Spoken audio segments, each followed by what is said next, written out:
Hey Posse, are you ready to bust another myth? Actually, today we're going to bust 3 big myths. Come on, let's dive in.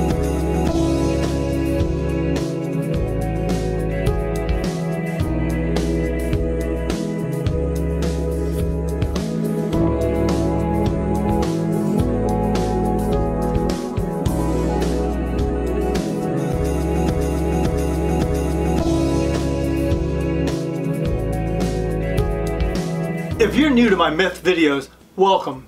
You know, the whole wine world is full of myths and false facts. Consumer education is gradually increasing, but some misinformation is still floating around out there.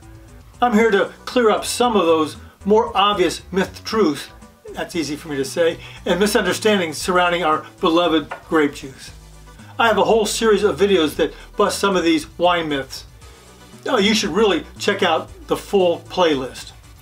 In this episode, we're not going to bust just one myth, we're going to bust 3. If these myth videos are your thing, make sure you check out the certification process. Just click the link in the description to learn more about how to become an Asti Wine Consultant's official wine myth buster. Now keep in mind, at any time, if you like what you hear, click like, subscribe, and hit the little bell so you'll be notified when there's a new post. Oh, also, make sure you share this with your friends. I'm sure they'd appreciate it. Are you ready to get started? Come on, let's go.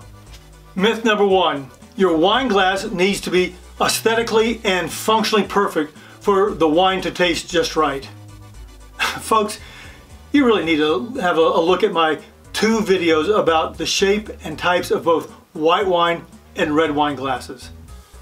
In the first part of this video, you'll get just a taste of what I really go deep into in those 2 other videos.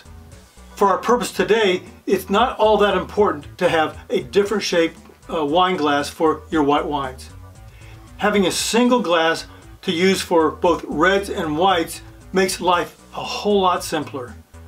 I call this glass, this single glass, a universal glass. Mine's a little oversized. You can use a standard red wine glass if you want. The universal glass is what I prefer. Even with the sparkling wines, it allows you, the universal glass allows you to put your nose into the glass so that you can smell the beautiful characteristics and aromas of the sparkling wine. And this actually holds true for both ports and sherries. For these 3, don't just fill the glass quite as full. Now I love the universal glass. As we swirl the wine around, you'll see that this glass is a perfect shape for the maximizing of your pleasure. It really allows the wine to be released and its aromas to be released. Ideally, you would like to have the opening to this as small as possible, but big enough to get this big old Italian nose inside to smell. So there you go. Myth number 1. You must own a whole variety and shapes and sizes of perfect glasses. Wrong, that's busted. Now for myth number 2, it goes something like this. When at a restaurant, the server has you taste some of the wine to see if you like it. This is a big myth. You have already chosen the wine. The assumption is you chose it because you like it.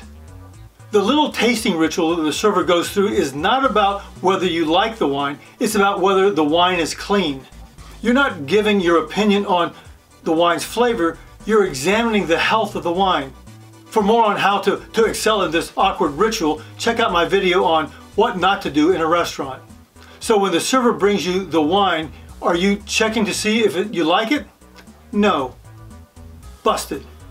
How are you doing there? Is this information helpful? Making sense? If it is, write busted in the comments below. Myth number 3, smell the cork. This one is a great one. I love this one. We've all been to restaurants where the server brings you the wine that you've ordered. Then they present the bottle to you, open the bottle, then put the cork on the table. Let me ask you, what do you think a cork in a wine bottle smells like? It's going to smell like a cork. The thing we're supposed to be doing is to see whether or not the wine is good and to make sure it doesn't smell corked. We'll learn about what that means in another video. So many people smell the cork to make sure that the wine doesn't smell like cork. Does this make sense? No. The reality is the cork will tell you very little about your wine and how it's going to taste. What you want to do is look at the wine stained on the cork to see if the wine is healthy. To learn how to do this, you'll want to watch that video that I was talking about earlier, what not to do at a restaurant. Now, when it comes to the 3 myths, in short, you don't need the perfect glass, your server isn't asking you if you like the wine, and you don't need to smell the cork. Well, there you have it. We just busted 3 wine myths.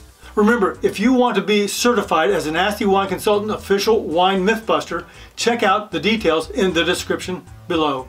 Thanks so much for investing the time to watch this video. If you got something out of it, let me know in the comments below. And also, hit subscribe and the little bell to be notified when I post new videos. Oh, and also, please share this video if it was helpful to you. I'd really appreciate it. Thanks again for joining me. Make sure you watch the other videos that I talked about, and be sure you hit like and subscribe if you got something out of this episode. Until next time, cheers.